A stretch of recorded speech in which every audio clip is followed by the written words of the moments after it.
Momentum yang ada sekarang ni memang baik. Kita nak tingkatkan secara orang kata lebih kukuh lagi supaya kita dapat menemui semua pengundi. Jentera kita alhamdulillah telah pun dapat berjalan dengan lebih lancar. Boleh dikatakan hampir semua kawasan yang patut kita gerakkan dan lawati telah pun kita buat. Yang penting sekarang inilah untuk kita memberi fokus untuk memberi penerangan, penjelasan secara lebih terperinci kalau ada apa-apa isu berbangkit di kawasan-kawasan tertentu, di peti-peti undi tertentu. Jadi berdasarkan penilaian ini, saya berharap supaya pengundi akan sudah lebih tahulah. Dan bila Perdana Menteri sendiri mengambil peluang untuk bertemu dengan rakyat, ini menunjukkan betapa seriusnya Perdana Menteri kita dalam pilihan raya kecil ini. Kerana di sini bagaimana beliau sebutkan semalam, mungkin ada orang kata ukuran terhadap segala usaha transformasi, pembaharuan yang sudah pun kita mulakan. Sejauh mana rakyat agaknya sudah dapat respon dan menimba secara positif. It is a test of government's transformation program. Jadi atas langkah sebegitu, saya percaya rakyat sudah mula faham. Lebih-lebih lagi kerana kita lihat parti pembangkang tonggang langgang. Saya dapat maklum balas tentang mereka sebenarnya tidak dapat memberi penjelasan-penjelasan lebih berbentuk defensif pada perkara-perkara dan isu-isu pokok yang telah dibangkitkan semasa kempen pilihan raya. Itu menunjukkan bahawa calon kita ni begitu orang kata mempunyai dan tahu akan adat, resam, budaya.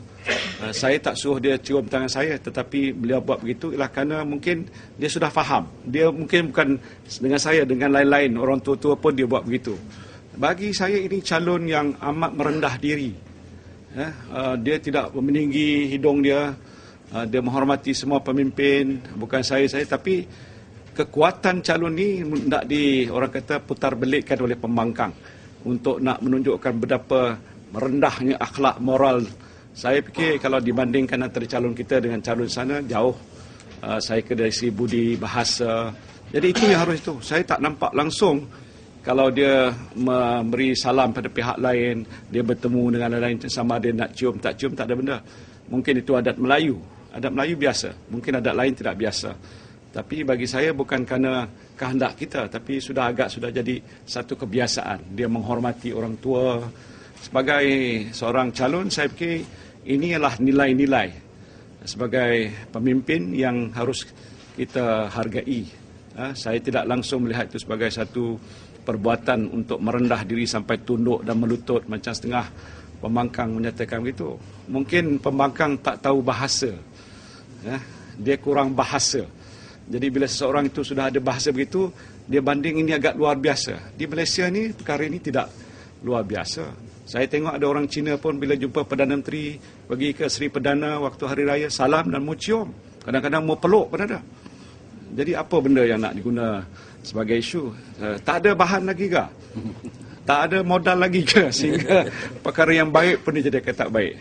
Itu sebab saya kata, saya labelkan pembangkang ni raja putar alam. Iyalah, takkanlah fake. Dia itu kenyataannya betul. Takkan nak suruh Kamalan Nathan tunjukkan degree from Edith Cowan University. Itu bukan boleh main-main. Dia sekarang tak ada bahan. Lepas ni kan dia kata rambut dia palsu. Dia punya apa lagi, kasut pun palsu ke, atau macam-macam lagi. Isteri dia mungkin bukan isteri dia ke, macam-macam. Saya tahu di fasa yang akhir ni putaran fitnah ataupun di rumah mesin dan mesin-mesin kilang-kilang fitnah ni akan mula beroperasi 24 jam di pihak sana.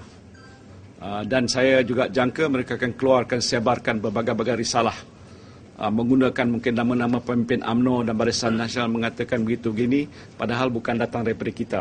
Saya nak jangkakan itu dulu supaya mereka tahu apa yang mereka nak buat, kita sudah tahu dulu. Dan kalau media boleh laporkan supaya mereka jangan lakukan fitnah. Kita tak pernah buat sesuatu perkara sebegitu. Jadi kita tahu bila waktu mana mereka sudah rasa agak tertekan dengan pressure keadaan, bila ceramah tidak dapat sambutan, bila tak ada kekuatan PKR panggil orang luar bantu. Ini bukti. Media sendiri buat laporan, bukan saya punya cerita. Jadi mereka berada dalam situasi yang agak mula tertekan, dan nampak ada di kalangan mereka pun nampak tak ada sepakatan. Kita dapat maklum balas. Jadi apa yang mereka buat adalah untuk memutar-mutarkan fakta, menyebarluaskan fitnah, memburuk-burukkan BN.